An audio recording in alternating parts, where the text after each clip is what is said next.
see a situation where you would support using taxpayer money either through vouchers or tax credits for private education? I don't. I've been proud to support the public schools in Spartanburg County in the House, and we're fortunate in Spartanburg County to have some of the finest schools in the state of South Carolina, if not the entire country. So my efforts are geared towards what can we do to make the best better, so to speak, and make sure that students in our public schools in Spartanburg County are given the opportunities to learn, to excel, and then to go out and be productive members of society. And that's those who are college bound to those who may want to leave high school and go into the workforce. We got to have programs in our public schools that would do that.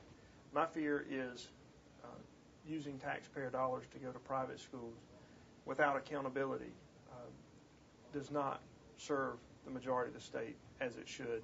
And we're mandated by our Constitution to provide a sound education to our young people. So I don't think that that is going to be a solution that's going to be workable in this state, and I do not see myself supporting that. Okay. The governor and our local representative have proposed school consolidation. Would you ever support that for Spartanburg County? The concept that was discussed earlier this year, as far as taking 7 districts in Spartanburg down to 4, that was actually never introduced, I was pretty vocal in my opposition to that plan. I've also been vocal in my opposition to the plan to take the entire state and consolidate to 46 school districts, 1 for each of the counties. I think local control of our schools is good. I think that we should do what we can to support our local schools. I do think that our districts have made some strides as far as savings and trying to consolidate certain practices that they all share, such as purchasing, implementing policies, things like that where they can realize some cost savings for the taxpayers.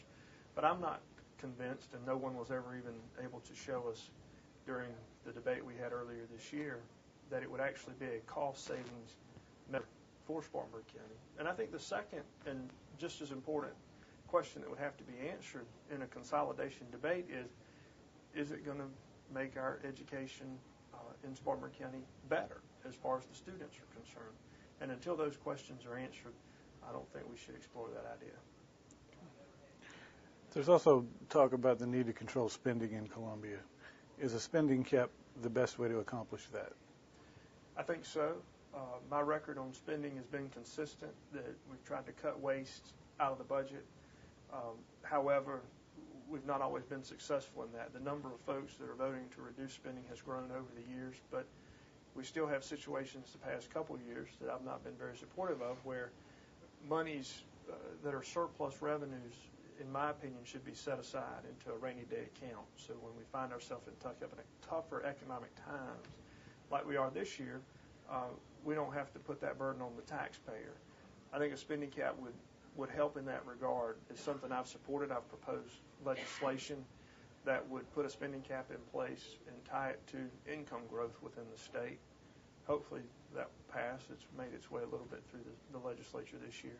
But it's something we need to continue to explore. But I think an important component of that is going to be how we manage and how we set aside funds so that if there is an extraordinary circumstance, God forbid, but if a hurricane hits the state of South Carolina, which we know could happen, I would hate to see us, because of a statute, not be able to do what we need to do to help and even maybe save people. And so I think it is a solution, but I think it needs to be well thought out and address all those areas. What will you do to bring jobs to South Carolina? We need to attack that on several fronts. I go back to one of the things we talked about earlier in education and those that may not be college bound. Companies, businesses these days are looking for a ready workforce. And we've made strides in South Carolina to educate our students, to provide them career paths to go out into the workforce and be productive members of society.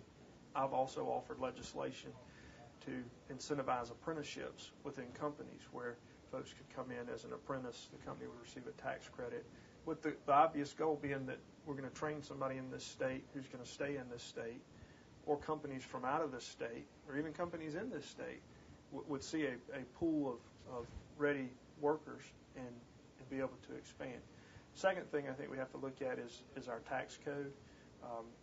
We've put changes in the tax code in recent years to incentivize job creation for businesses that are already here and create new jobs. And I think we also need to encourage South Carolina businesses to invest in other South Carolina businesses through our procurement code and make it enticing for companies in South Carolina to spend their money in state when they buy equipment, when they buy capital, and hopefully that'll help both sides of that equation expand. Okay. Final question. You've received about $30,000 in contributions from attorneys. How does this affect your decision making? It doesn't. As you know, I'm an attorney here in Spartanburg. The majority of my practice is related to real estate and business matters. The amount that you just mentioned is less than 20% of the support I've received from people in this community, from people I've worked with and worked for over the years in Columbia. And I think it would be hard for anybody to look back over my 8 years of service and say because of a contribution from a business, from an attorney, or from an individual who lives in Spartanburg County, my vote has been influenced one way or the other.